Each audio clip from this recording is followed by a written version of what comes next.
اعوذ باللہ من الشیطان الرجیم میں اللہ کے پناہ مانگتا ہوں شیطان مردود سے۔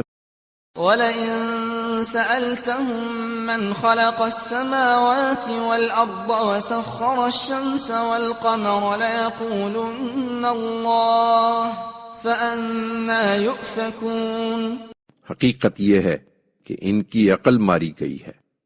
اگر تم ان سے پوچھو کہ زمین اور آسمانوں کو کس نے پیدا کیا ہے اور سورج اور چاند کو کس نے مسخر کر رکھا ہے تو ضرور کہیں گے کہ اللہ نے، پھر کہاں سے اوندھے ہو جاتے ہیں۔ اللہ یبسط الرزق لمن یشاء من عباده ویقدر له ان اللہ بكل شیء علیم۔ کیا ان کے معبود انہیں کھلاتے ہیں؟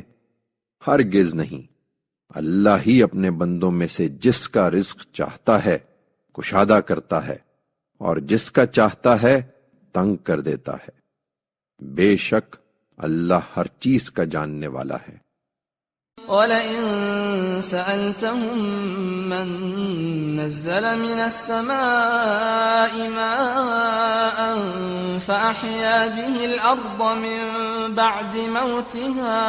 فَأَحْيَا بِهِ الْأَرْضَ مِن بَعْدِ مَوْتِهَا لَيَقُولُنَّ اللَّهُ قُلِ الْحَمْدُ لِلَّهِ بَلْ أَكْثَرُهُمْ لَا يَعْقِلُونَ۔ اور اگر تم ان سے پوچھو کہ آسمان سے کس نے پانی برسایا پھر اس سے زمین کو اس کے مردہ ہو چکنے کے بعد زندہ کر دیا تو ضرور کہیں گے کہ اللہ نے۔ کہو شکر کا سزاوار بھی اللہ ہے، لیکن ان میں سے اکثر سمجھتے نہیں ہیں۔